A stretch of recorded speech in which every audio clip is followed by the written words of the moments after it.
about that left hand, Ace? How about that left-handed draw?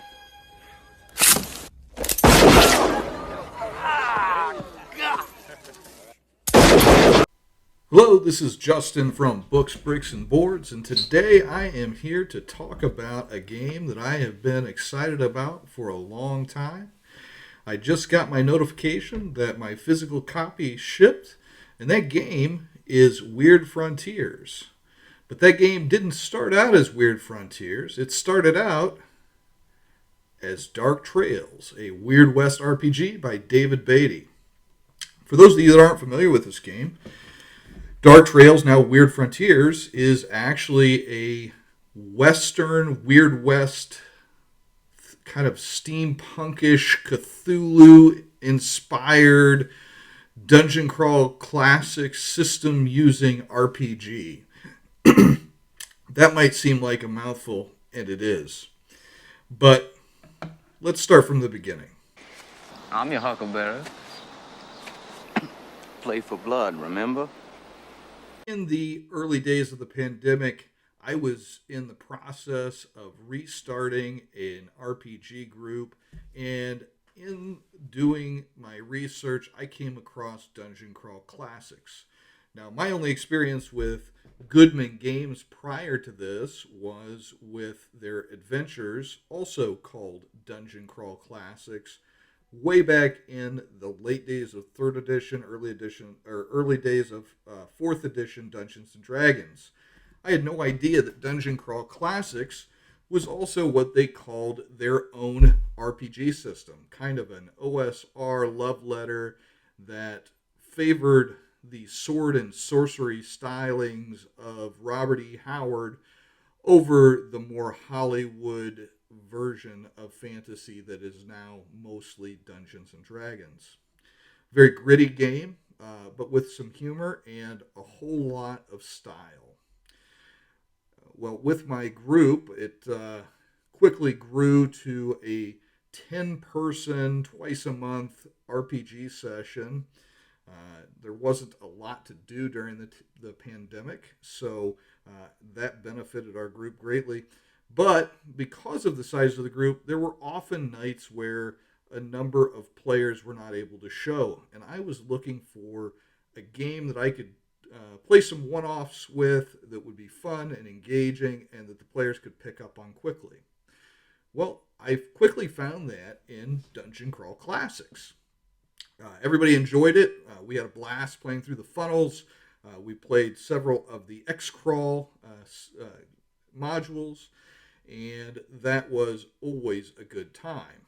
Well, while I was browsing the Goodman Games website, I came across Dark Trails, which was a Kickstarter that I had recently missed the end of. I bought the Dark Trails bootleg edition and immediately fell in love with it, so much so that I sent David Baity an email to let him know if they ever had copies available for retail of the final version, I would be interested in purchasing one. Well, David actually emailed me back himself and told me that I wasn't too late. I could get in on the late backer pledge. And so I did that. And that was back in probably April or May of 2020. Now, of course, David has a full-time job as a firefighter. He also is very involved in his community, does a lot for animals, especially cats, which is why his company is Stiff Whisker Press, I believe. But he's a busy guy. And this was not an endeavor that was meant to make him rich. It was an endeavor that was a labor of love. And he plays at cons throughout the country and gets feedback and takes everything very seriously. He's written some other adventures for Dungeon Crawl Classics. He's already a well-known figure within that community. So throughout the Kickstarter process, while waiting for this to come out, I was able to enjoy the bootleg edition, ran some sessions of that, ran a an adventure called The Last Will and Testament of Obadiah Faulkner. That went really well with my group. And just generally enjoyed what I was seeing. But as I am wont to do, I got a little bit disinterested over time as I waited and waited and waited for the final version to ship.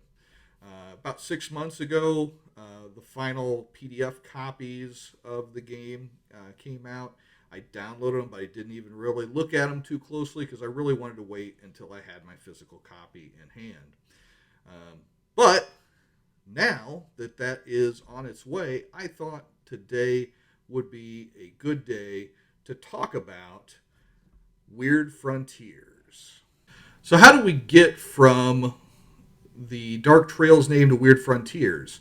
Well, as I understand it from David's writings, there was a bit of a concern on the part of Chaosium as they had a version of their Cthulhu RPG that was Old West themed called Down Darker Trails, which is different than Dark Trails, but still similar enough that it could cause confusion in the market with his Dark Trails, also a Cthulhu-esque type of RPG set in the Weird West. So there was some negotiations between Chaosium and David Baity, and David decided to avoid entanglements. He was going to do his game as Weird Frontiers, and came up with the cool new art to reflect that. And it still has some bits from the old version. You'll see that the T is still the same cross with an upside down crucifix within it that was in the Dark Trails cover before. So what makes this version of Dungeon Crawl Classics different? Well, for starters, this is a standalone game. This version actually has everything you need to play within this one tome. Now, when I say this one tome, keep in mind that's nearly 900 pages. Within that 900 pages, you're going to have lots and lots of information. So they have a section that kind of tells you about the world, how it became tainted by the old ones. It's kind of similar to the story of how Deadlands became tainted, if you're familiar with that RPG from the late 90s, which has recently been updated for Savage Worlds in the last couple of years. But basically, cultists summoned the old ones, and it was around the time of the Civil War, and chaos ensued. We'll just put it at that. So most of the game is going to play very similar to Dungeon Crawl Classics, except for there are going to be special systems for guns, and the classes have been completely redone. There's also a little bit of a difference with the alignment system. There you can kind of walk towards the path of the righteous or the path of the damned, but it is different than the alignment system within standard Dungeon Crawl Classics. It's much more nuanced. It's less black and white, and more of like a wave that's going up and down. So one of the coolest parts of the Weird Frontiers game, in my opinion, is the classes. So Weird Frontiers has pretty much the same classes that were in the Dark Trails bootleg edition, except for they go the full levels. I believe it's the 10th level, whereas the bootleg edition went to like 3rd level. So here's a list of the classes. There's the Bedlamite, the Calavera, the Gambler, the Gunslinger, the Luchador, the Mountebank, the Mystic Monk, the Occultist, the Revelator, the Sin Eater, the Tommyknocker, and the Hellbilly. Now, the Hellbilly is something that was added just for the the full version. It was not in the bootleg version. Now, I don't want to give away too much about this because I'd really like you to support David and pick up a copy of this. You can get the PDF actually on DriveThruRPG right now. I believe it's $30. But as I understand it, I think he was going to be looking to get some additional physical copies. And even if you weren't fortunate enough to get in on the Kickstarter, maybe you can find a physical copy soon enough. We'll have to see there. But I am going to go over a couple of the classes in a little bit more detail because I just think that they are more interesting. And I'm going to start with the Luchador. Didn't hear what the bet was. Your life.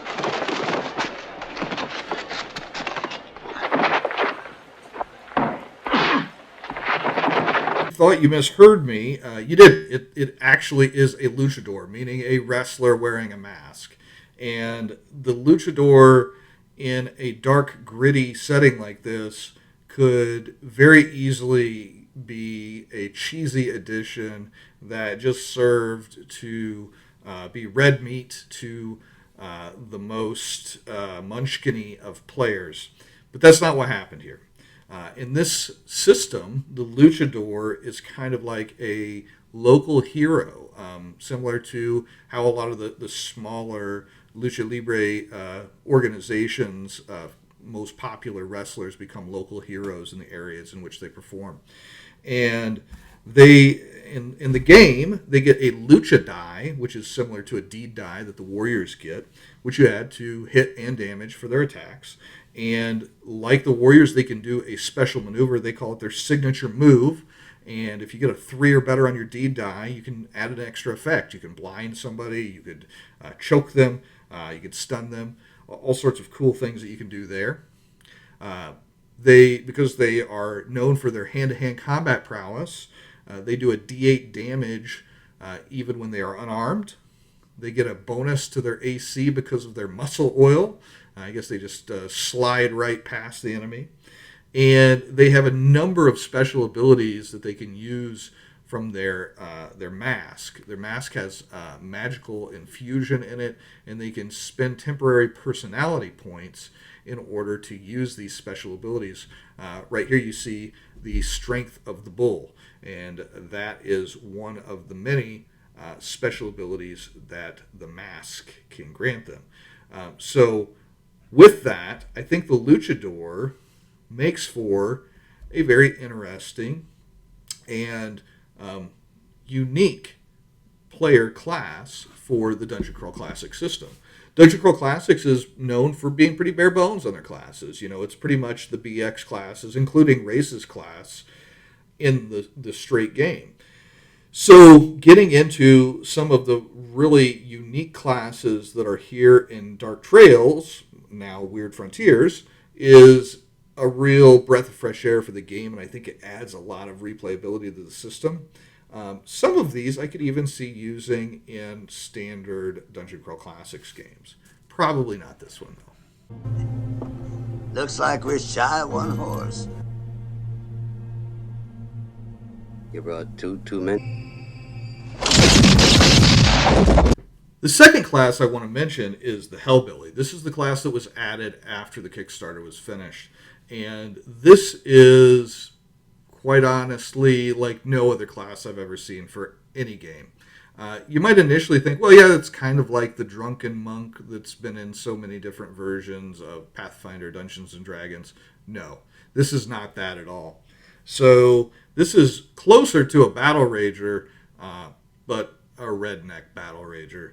So the Hellbilly has the ability to make magic moonshine and then take advantage of the powers that gives them. So they can drink enough of this moonshine that they can do what's called Riding the Lightning, which is like a special berserker rage, shine-induced berserker rage, where they actually attack with a D24. So they're going to be hitting very regularly during that attack. They can also use it to give them something called shine sight, where they can see what normal folks would not be able to see. And one of the really neat aspects of their creation is that they can choose to, instead of getting dollars to start their character, they can get that much moonshine instead, which I think is a neat option. See, my mule don't like people laughing. It's the crazy idea you're laughing at him. And here's one last class I'm going to go over in a little more detail than the others, and that is the Tommyknocker. So the Tommyknocker is a character who died during the 7 days of night. Those were the initial Tommyknockers.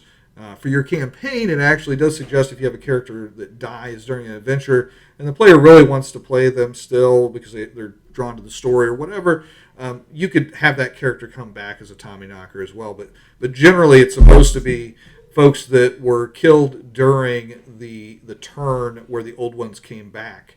And so this gentleman with the hat is a Tommyknocker. They have great physical strength. They're undead, so they don't need to eat, sleep. They have great fortitude. With their strength, they can actually enhance their die rolls by 1 up the dice chain for all melee attacks. If you're attacking with a D8 weapon, it becomes a D10. They don't suffer criticals the same way that others do. Very cool. They also can gain some abilities of some of their other undead kinfolk. So they can gain abilities of banshees, dead pokes, ghouls, or laughing skulls. But the Tommyknockers are a really neat addition to the game and a great way to keep a story going with a character who unexpectedly died, which if you're familiar with Dungeon Crawl Classics, you know that characters will unexpectedly die. Killed just about everything that walks or crawled at one time or another. And I'm here to kill you, Little Bill. Well, speaking of unexpected deaths, let's go over a little bit of the firearm rules. So firearms have special rules for loading them. You have to make an agility check to avoid dropping rounds if you're loading while under duress.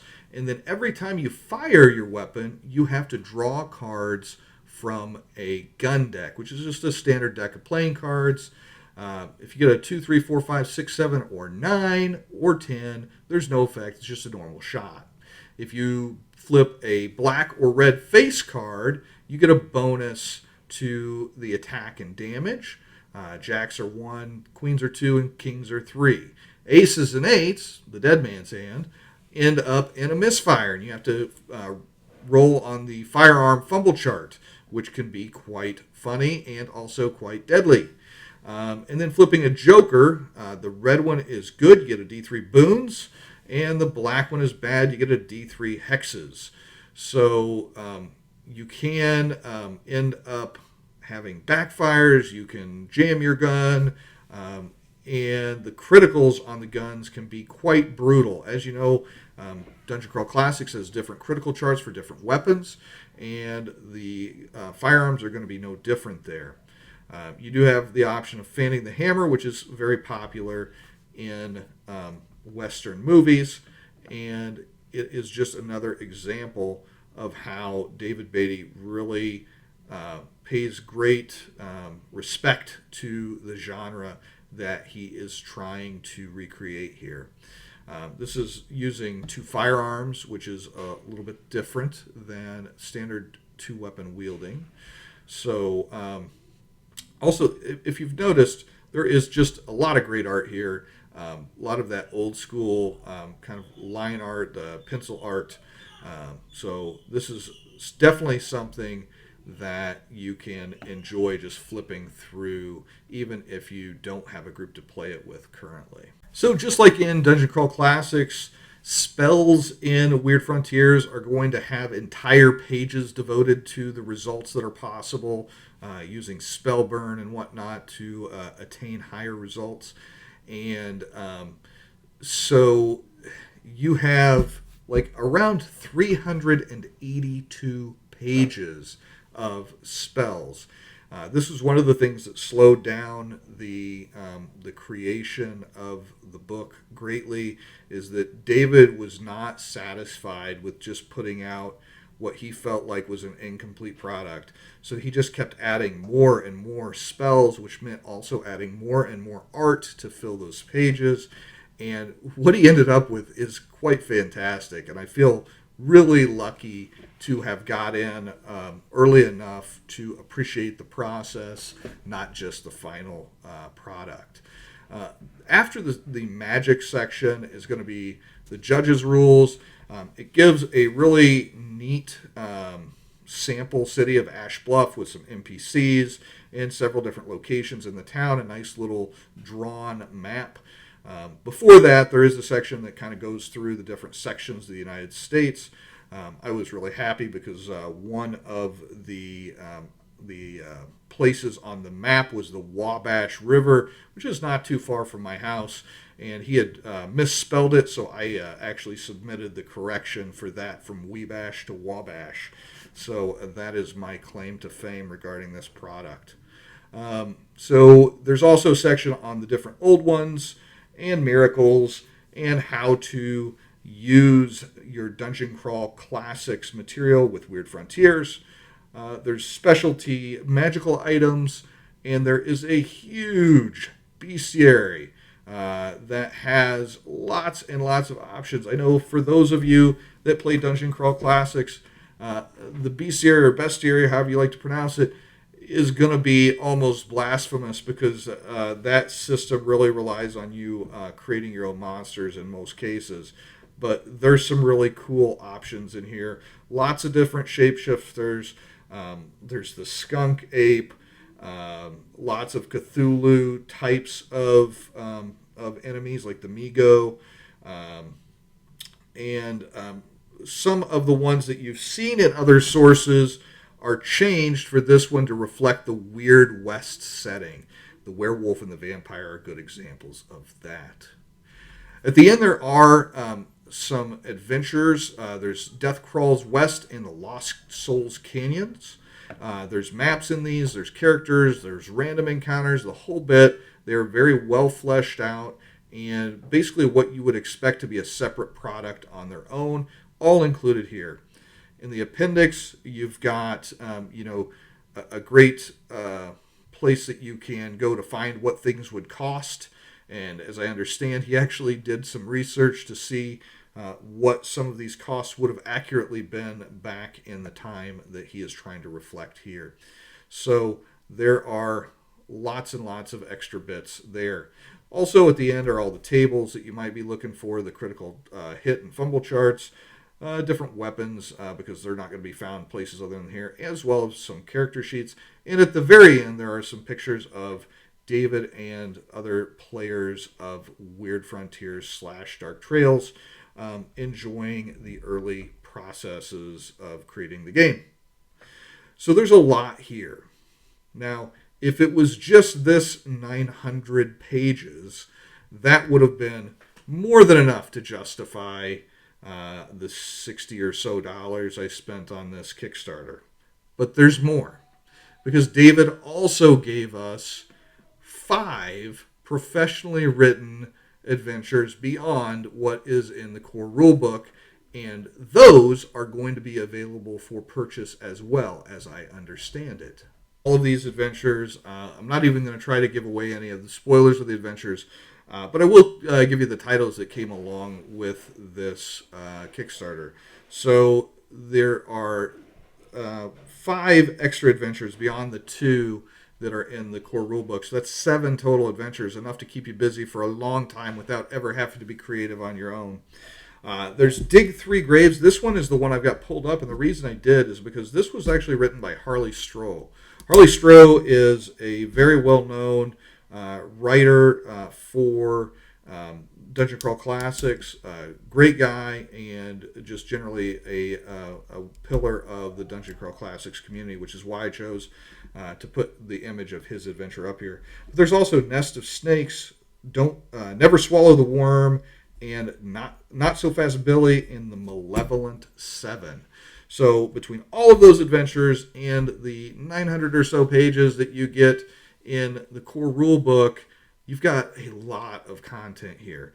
If David Baity never touches this world again, there is still enough content to keep you and your group busy for years. Not to mention all the stuff that's going to be made by fellow players that are just inspired by what David's done here. So what do I think about this? Well, I think that Weird Frontiers is a fantastic way to pay homage to the Western genre while still having the Dungeon Crawl Classics feel. Dungeon Crawl Classics has always had a little bit of the weird in it, and Cthulhu fits right in with that. So with the Weird Frontiers game, you're going to like this if you are a fan of Dungeon Crawl Classics, if you're a fan of Westerns, if you have liked David Baity's other adventures that he's written for Dungeon Crawl Classics. And it's definitely something worth taking a look at. For $30, getting the PDF that I have seems like an absolute steal. I think you should definitely give it a shot, give it a look, and let me know what you think. Me and my group have played through an adventure of this, and we really enjoyed it, but would love to hear what you think. So until next time, this has been Justin from Books, Bricks, and Boards. Good gaming, and God bless.